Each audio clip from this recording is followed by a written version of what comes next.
Speaking of Chiefs Broncos, should we move on to that game? Because Josh, I know what people are going to tell me. Oh, you say the Eagles win a tough game 10-7, but then you're cramping on the Broncos for winning the game 10-7. There's a difference.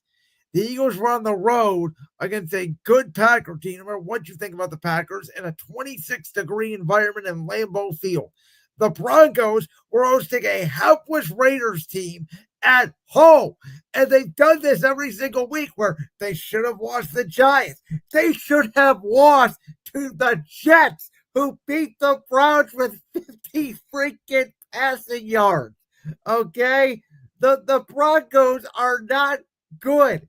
There is a reason why the Chiefs are favored on the road by 3.5. Some books say 4.5. That never happened for an 8-2 team against a 5-4 team.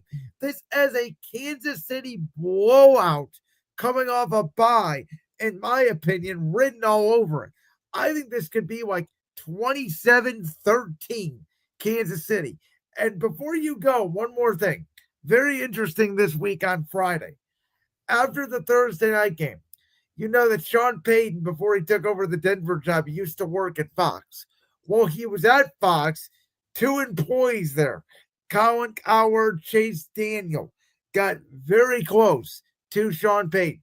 Before the Raider game, they were talking about how great Bo Nix is and he's a perfect fit for Sean Payton. And then after the Broncos-Raiders game Thursday night, both came out on the air on Friday and said that Sean Payton may be thinking about getting another quarterback. I don't think that's accidental. I think Bo Nix has regressed. I heard Dan Orlowski, who you mentioned on ESPN earlier, talking about the fact that in the pocket, there is a clean pocket. There are guys open. He's not seeing it. And I don't care what Denver says. You're 8-2.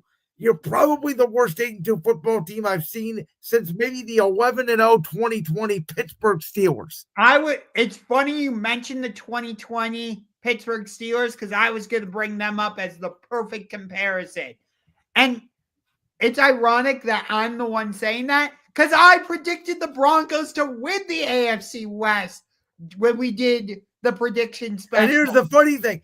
If they somehow win this game, you're right, because they're going to win the division. Yeah. But that being said, I still think this game is more important for Denver because you have Kansas City, who is a veteran group. Patrick Mahomes has never been eliminated prior to the AFC Championship. He's a 3-time Super Bowl champion, 3-time Super Bowl MVP. So he knows how to win these types of games.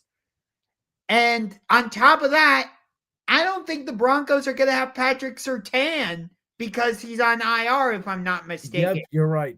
Which, in my opinion, that's a little bit of the Chiefs' dark magic coming back into play for whatever it's worth. But with Patrick Surtain out, he's really the captain of this Broncos defense. And yet they did play well against the Raiders on Thursday, but there's only so much the defense can do before they just get tired and whatnot. And your offense is going to have to step up. And that's the other thing that I think was the difference between Philly's 10-7 win and Denver's 10-7 win was the Eagles' offense was mostly sustaining drives. They'd get a couple first downs. It would just either be a turnover or a penalty that would back them up, and they just couldn't cash in. The Broncos started this game down 7-0, and their first 4 drives on offense were 3-and-out, 3-and-out, 3-and-out, 3-and-out. Yeah.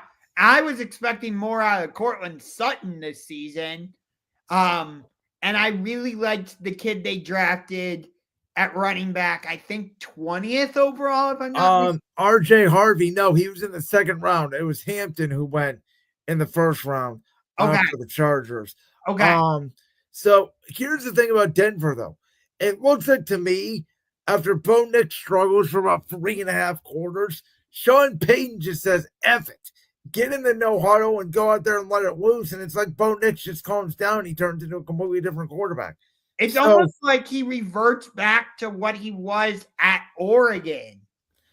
It's weird. I've never seen a team like Denver.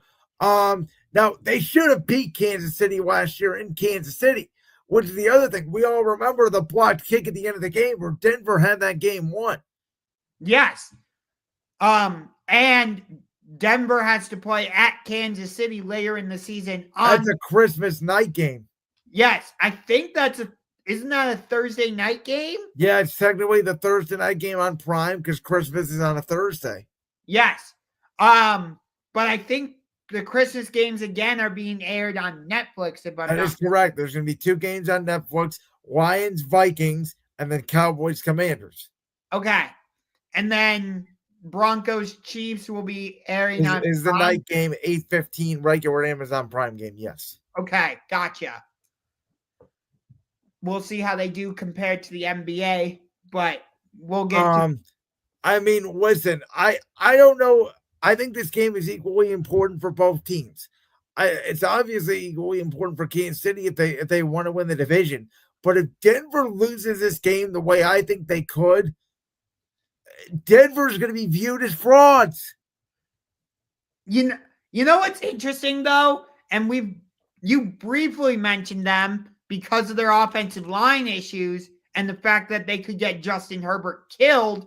But the Chargers, if you remember, started the season 3-0, or I think 3-0 if I'm not mistaken. And 3-0 in the division. Yes, that's what I'm referring to. They are currently 3-0 in the division.